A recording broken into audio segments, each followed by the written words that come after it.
Hello and welcome to today's video. So this time we're going to be taking a look through another 50 or 60 or so of my miscellaneous UK paperbacks. So these are books that aren't really part of a series, like they're not Pans or Penguins or some of the other series that I collect sort of in detail. They're just books that I've got maybe one or two or maybe a handful more that I don't really collect, but they've just ended up in the collection. And as we go through, I'll give them a bit of a clean if they need to. And this is almost like one last look before I sort of slim these sorts of books down and concentrate a little bit more on particular publishers. So anyway, that is what we are going to have a look at today. So sit back, relax, and let's get to it.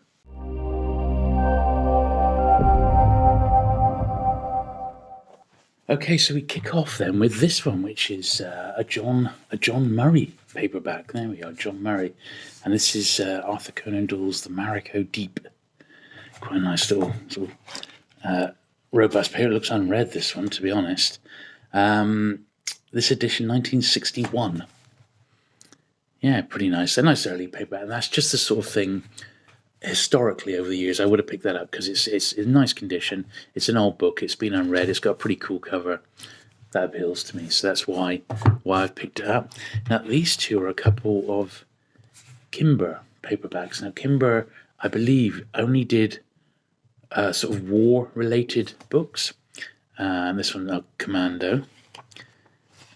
And this is part of the wave of publishers who came out after the Second World War. So even this is a fifth printing from November 1953. William Kimber and Co. Obviously not around today. Here's another one. Stand by for action. I do have a couple more of these by the look of it. These two here, Jules Under the Stars. I wouldn't say any of these were classics.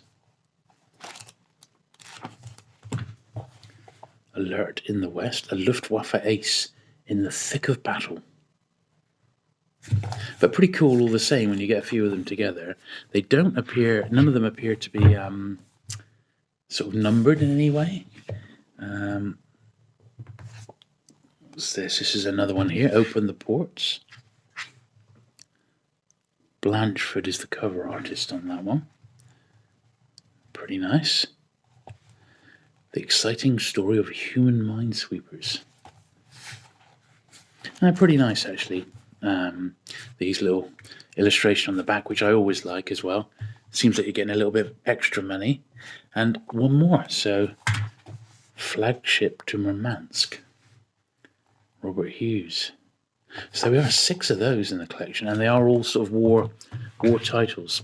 So as I go through, what I'm going to do is just give the edges a bit of a dust off with my trusty toothbrush here, just to take off any sort of levels of dirt that may have accumulated on the bookshelves over the years, because quite often I have had these for many a year. And like 1 or 2 of those you could see were quite dusty.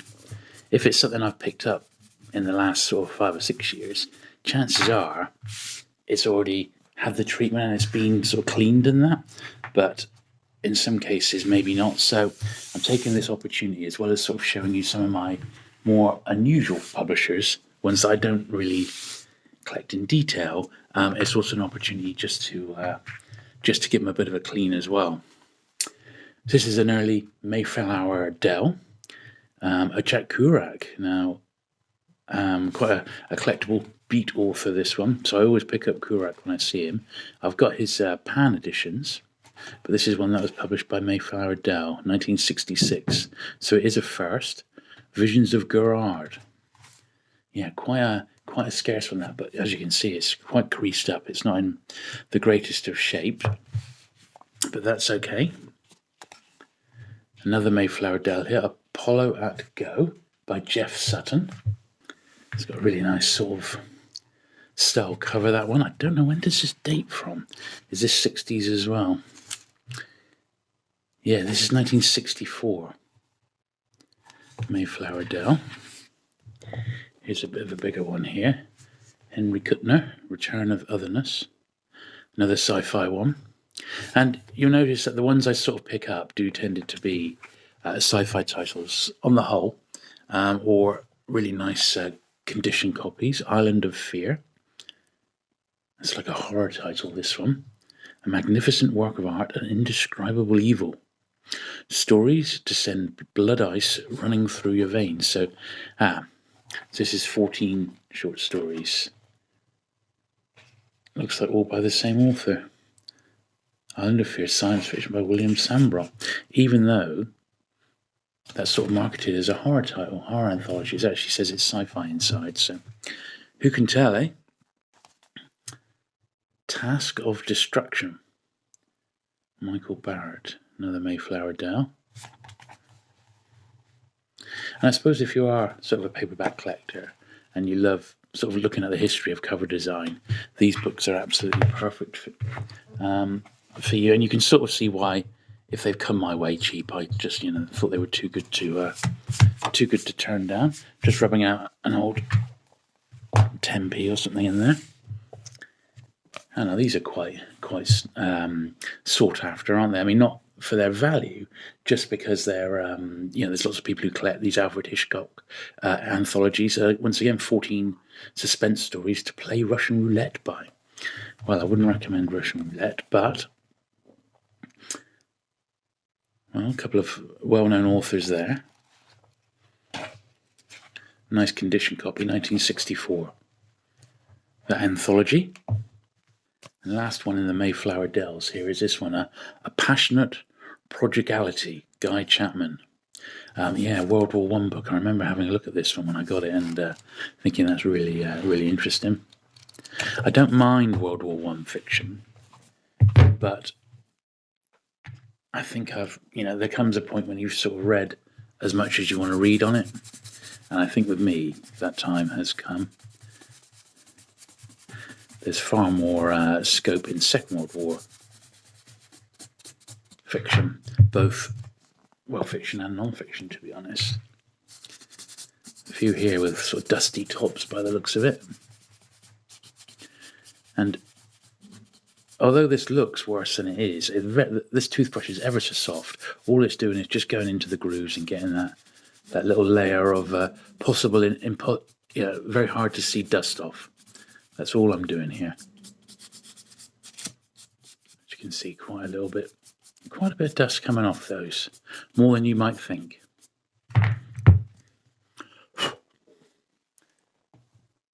So what I think I'm going to do, I'm just going to adjust the camera slightly so we can see everything as we go along. Okay, so this is an odd one I got recently. It's another Mayflower, but not a Mayflower Dell. So I think it's an ever such a slightly later one. And it's a P.G. Wodehouse, but most P.G. Wodehouse books by this point were being published by Penguin, so this is a real anomaly here. And one I picked up just because I do really like P.G. Wodehouse books, so I've kept that one for that reason. It's a really interesting one, this, In Pursuit of Death, Micron Books by Roger Hart Davis. Fantastic cover there with the skull, with the helmet on the front there. I mean, not super detailed, but certainly evocative of, who can tell, a tank regiment or something. Not the best of copies. He's got a little tear on the front there, but on the back cover. But I mean, I don't think I've got any other Micron books in my collection. I think this is probably quite a rarity. So pretty pleased with that one. I wonder if it's got a date in it even. 1961. So actually later than I thought. This is a New English Library book, Girl on the Motorcycle, quite a famous novel. An early Nell title. Nell came out of the Foursquare books, 1945. So this would have literally continued the Foursquare numbering up to that point. Quite a rarity, this one, and a good one to have. All the same. Yeah, quite a nice period piece, that one. And another Nell book here, another odd Nell one, looking at drug trafficking, The Drug Traffic, Sean O'Callaghan. Typical sort of title that Nell would publish. Heroin, cocaine, hashish. The evil influence of the drug traffic stretches all over the world, from Hong Kong to London, from Beirut to Yokohama. There we are.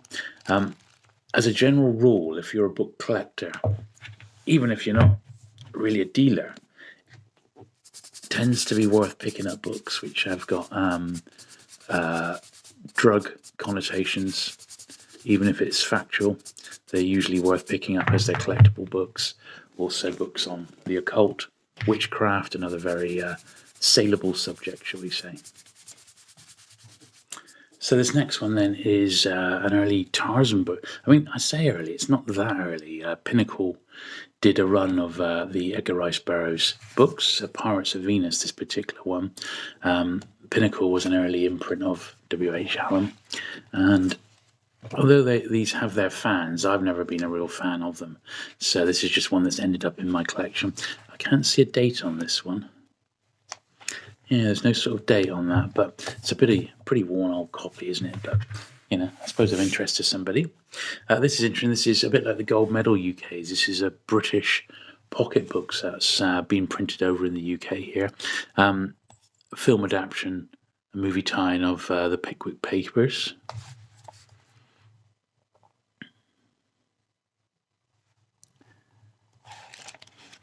So, in all the sense and purposes, it is a pocket book, but it's just a British version of it. Nice condition. 1952, so first pocket books edition, 1952, but a British version. So not sure if there's collectors of those. I guess if you really like pocket books, you're going to want to have the British ones as well, possibly. This one looks every bit like a British gold medal, but in actual fact, it's listed as a Red Seal book. So something a little bit different. An original novel, not a reprint. A Paul Connolly title. Nice jacket on that one. But yeah, it's done like a Red Seal, and it looks almost exactly like a British gold medal. Interesting, isn't it? This is a Superior book, another war title, The Mystery of Leslie Howard, Flight 777. Once again, a bit of an oddball title, a real oddity, bit pulpy, not very nice quality paper, but picked up simply because it's so unusual more than anything, 1960. Streamline publication, so I got a few of those. I mean, it's got a really taped cover there, but it has got a £1.50 inside, so I'm going to rub that out while I'm here. But, I mean, I'm sure I didn't pay that for this book. It's just one that's sort of ended up in the collection. Here's another Superior book, a little bit later and much, much better condition. Islands in Danger.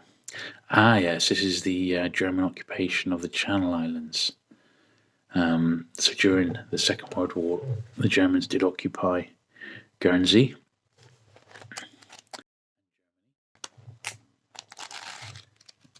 And had bases there. This one's also got some an old £1 in the front cover here, so we'll get that rubbed out.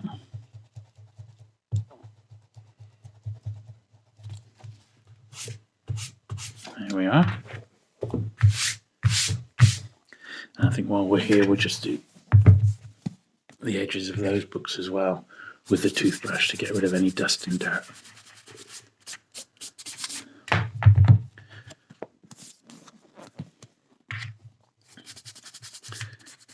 So as I said, I'm certainly not going to be keeping all of these. A few definitely I will be.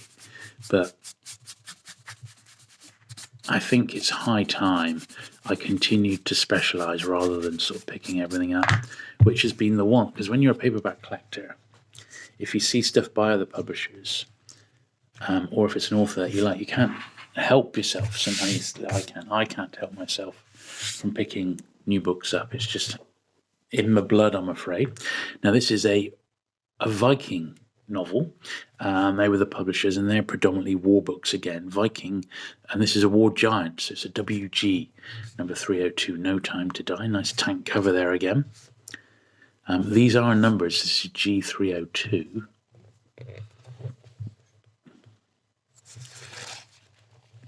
And it's just got a date on it.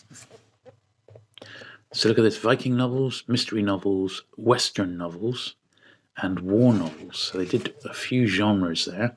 1954. This one. I'm just going to pop these back a little bit further so we got a bit more room. We've got a few of these Viking ones. Salt in Our Wounds, another Viking war novel. I actually remember I think I got quite a lot of these war books from a chap. Oh, it was a long time ago now, but that was pretty much all he collected, and they were dirt cheap. It was like 10 books for £2 or something like that, plus the postage. So I said, yeah, I'll just take them all. And I think that's where I got a lot of these war ones, you know. I think they had some badges and digits in there that I did want, and these just sort of came with them. Retreat in the East. Amazing how many books were written on being a Japanese prisoner of war. So that's those Viking ones. So I'll give those so just 3 odd ones. So I'll give those a dust off as well.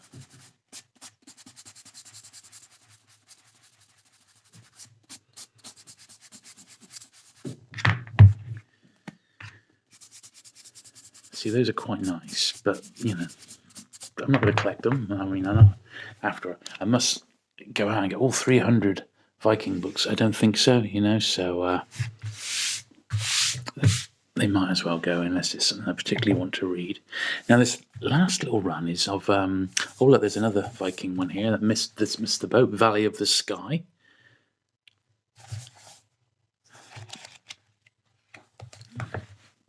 So this is a world book. So this is WDL World Books. And these, I think, later on become Consul books. But in my sort of A to Z library, they're under World Books. It's World Distributors. Common in the UK that they had a big run of British annuals later on from the early 60s. But this is 1957. They are numbered. So this one's number 517. And they're slightly shorter size. Various conditions, lots of war titles. This is an awful book. The Theory and Practice of Hell, Story of the German Concentration Camps. This one's quite nice. This is a book on Diana doors, swinging doors. Now, that has got a couple of stickers on there, and they do look pretty old and warm. But Diana doors was almost a bit like the British Marilyn Monroe back in the day. Yeah, I'm not going to spend hours cleaning that one up, but because it's already quite low grade, but interesting all the same. Ikmon, The Savage Truth, another one of about Hitler's brutality during the Second World War and one of his generals there. So let's give those a little wipe off.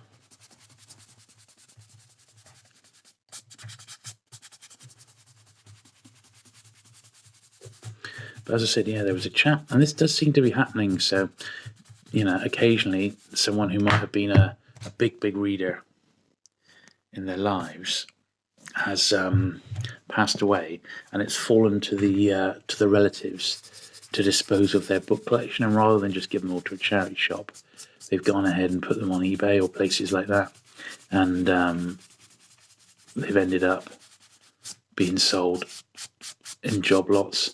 And I think a lot of these books that you're seeing today, the war ones particularly, all came from one chap who sadly passed away, and one of his relatives was selling off his war books. And I said, well, if the old paperbacks, I said, I'll take them all off your hands. In the later years, when I've been going through like jumble sales and boot sales, as they call them over here, and charity shops, you know, or thrift stores, as they're known in the States. Let's put the camera up a little bit. The quality of the sorts of books that you would get has, you know, dramatically decreased. You just don't seem to find decent vintage paperbacks anymore. I think something like this, if something came in, it would just be thrown in the bin because they're just looking for more modern books that people are reading today. So this one's quite interesting. This is a drug-related one, The True and Terrifying Story of a Drug Addict, Viper.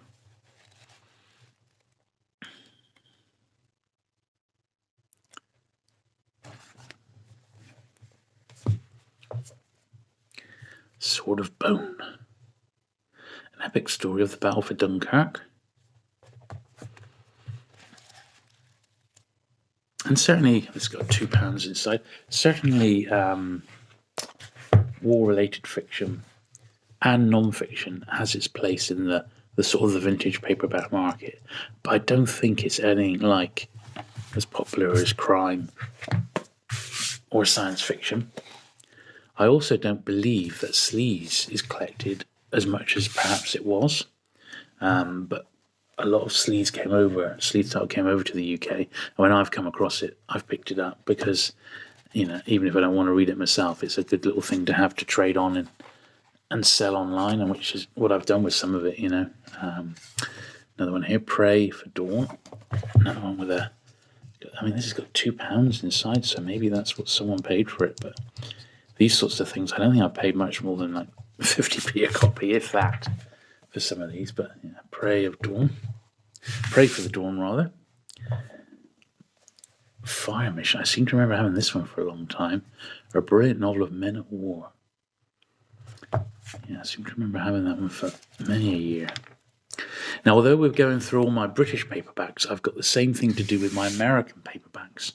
And from a British standpoint, I think they're far more interesting. Certainly better jackets, and I've got some real juicy books in there that, are US editions of some of the British authors who I love, like loads of John Wyndham in there and George Orwell. I've got a nice run of Ballantine paperbacks, early Ballantine books, so I think you'll enjoy seeing those. And that's going to be coming up in a couple of weeks' time. Once again, I'll do those in a couple of parts because there's there's quite a few books to go through. Some lovely Chester Hines I was pleased to see. I thought I had some of those. Doomsday Morning. This is a sci-fi one from World. C.E. Moore. It's interesting. The Weekend Book of Humour, selected by P.G. Wodehouse. Humorous stories for which he was known. Now, I think we'll give these a little bit of a dust off because they are pretty dirty, these books, I have to say. They're not in the best of conditions. One of the reasons I'm surprised I've got as many World books as I have, because I've not been actively collecting them. They've just sort of gone my way, but I wouldn't say they were the best made vintage paperbacks out there. And that does affect, I think, books today. If they're still an enjoyable experience to read in the hand rather than in a digital form, then that does make a difference, I think. And that's why I think the vintage penguins are so nice, is because they really are very well made. Same as the vintage Fontanas that I've been picking up recently. Fantastic to hold in the hand, and that does make a difference. It's as simple as that. And they still read very, very well. Last few World books now. So this is another nice sci-fi one. This is another one I've had for many years. Fall for the Future. Jeff Conklin.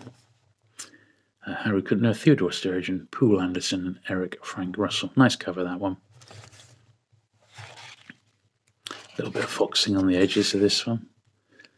1959. Yeah, pretty nice. Very much like the Corgis of the period, the Corgi books. Another sci-fi one here. Now they've turned into these two are Consul books now, so they've changed the name. No Boundaries, another sci-fi title.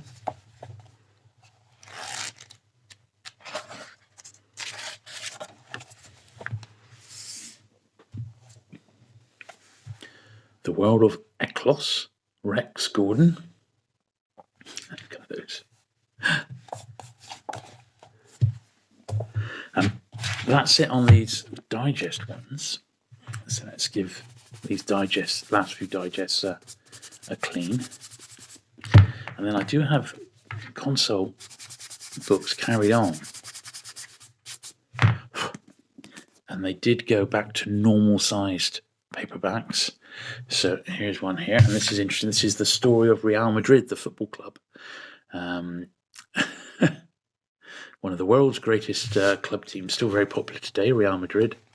This is nice, certainly of interest to football collectors, of which I know they are out there. I used to, when I was growing up, I used to share a flat with a chap who was mad on football, and he collected, because I collected books, I started picking up for him, and he got into collecting football books. And that was a slippery slope, I tell you. He was getting all the Rothman's yearbooks and the old 50s and 60s football annuals. Absolutely fantastic. Real nice collection. He would have loved something like that.